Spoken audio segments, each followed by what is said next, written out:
Assalamualaikum warahmatullahi wabarakatuh. Hai kawan Prima, perkenalkan nama saya Syifa Aulia dengan NIM 221759 dari kelas RA5 Prodi Manajemen Fakultas Ekonomi Bisnis Universitas Binagraha.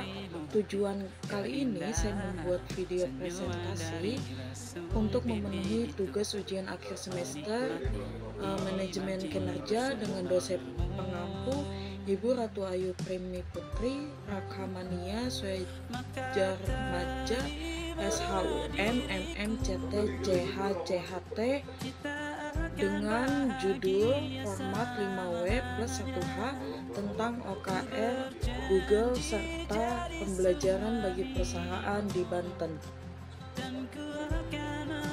Oke, baik saja, langsung kita tuju ke materi yang pertama, yaitu belajar dari Google. OKR adalah salah satu kunci SDM berkinerja tinggi. Google, perusahaan teknologi raksasa yang dikenal tidak hanya karena kecanggihannya, melainkan inovasinya, tapi juga karena budaya kerjanya yang fleksibel, menyenangkan, dan sangat produktif. Apa rahasianya? Jawabannya adalah OKR. Jadi, poin pertama adalah what. Apa itu OKR? OKR adalah singkatan dari Objectives and Key Ratio, yaitu sistem penerapan tujuan dan indikator keberhasilan utama. Di sini ada objectives, tujuan yang ingin dicapai, sifatnya biasanya berdasarkan ambisius dan inspiratif. Key ratio adalah ukuran keberhasilan dari tujuan tersebut yang sifatnya spesifik, terukur, dan menantang. OKR sekedar TDO list, melainkan alat strategis untuk menyelaraskan tim, memotivasi karyawan, dan mengeksekusi strategis dengan fokus yang tajam. Poin kedua adalah why. Mengapa Google menggunakan OKR? OKR pertama kali dikenalkan ke Google oleh John Doerr, seorang investor awal. Tujuannya hanya agar Google bisa tetap lebih fokus dan agil di tengah pertumbuhan cepatan.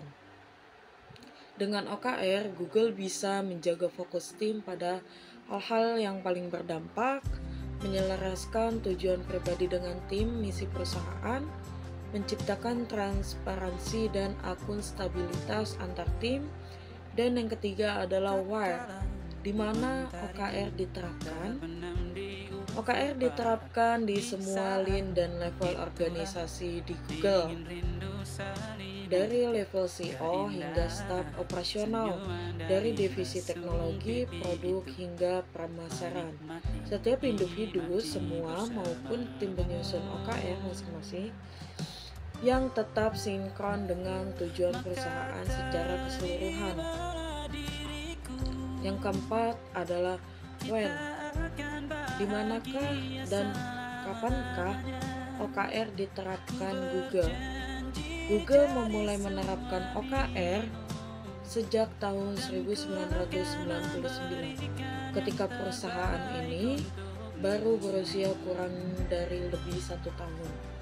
OKR disusun setiap kuartal dan dievaluasi pada akhir periode. Proses ini membantu Google menjaga irama kerja yang cepat dan fleksibel, namun tetap terarah dan akurat. Poin kelima itu wow. Siapa yang terlibat dalam OKR Google? Semua orang di Google terlibat langsung dalam OKR. Setiap karyawan punya kesempatan menyusun tujuan pribadi yang menetapkan sejalannya misi tim.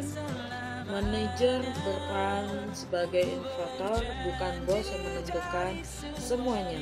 Pendekatan ini membuat karyawan merasa terlibat, termotivasi, dan bertanggung jawab terhadap hasil kinerjanya sendiri. Poin terakhir adalah how.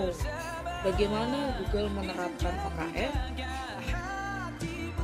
Di sini ada 3 poin. Yang pertama adalah menentukan objektif. Karyawan bersama tim menentukan tujuan utama yang ingin dicapai dalam satu kuartal. Contohnya adalah meningkatkan pengalaman pengguna di platform YouTube. Poin kedua adalah menentukan key result. Menentukan indikator terukur sebagai bukti tercapainya objektif. Contohnya yaitu meningkatkan waktu tontonan rata-rata sebesar 15% dan mengurangi bounce rate hingga 10%. Poin terakhir yaitu poin ketiga adalah review and refleksi. Setiap akhir kuartal, OKR ditinjau, karyawan merenungkan apa yang berhasil dan apa yang gagal dan apa yang perlu diperbaiki. Ciri khas Google, OKR tidak dipakai untuk evaluasi kinerja personal secara langsung. OKR adalah alat pertumbuhan, bukan hukuman. Karyawan diberi kebebasan dan kepercayaan untuk menetapkan target yang lebih menantang. Kesimpulan di sini adalah Google menunjukkan bahwa kerja fleksibel dan budaya menyenangkan tidak berarti santai-santai saja. Justru dengan alat seperti OKR ini, karyawan menjadi lebih fokus, produktif, dan punya tujuan bersama. Jadi, apakah perusahaan Anda lebih belajar dan siap belajar dari Google dan membentuk SDM berkinerja tinggi?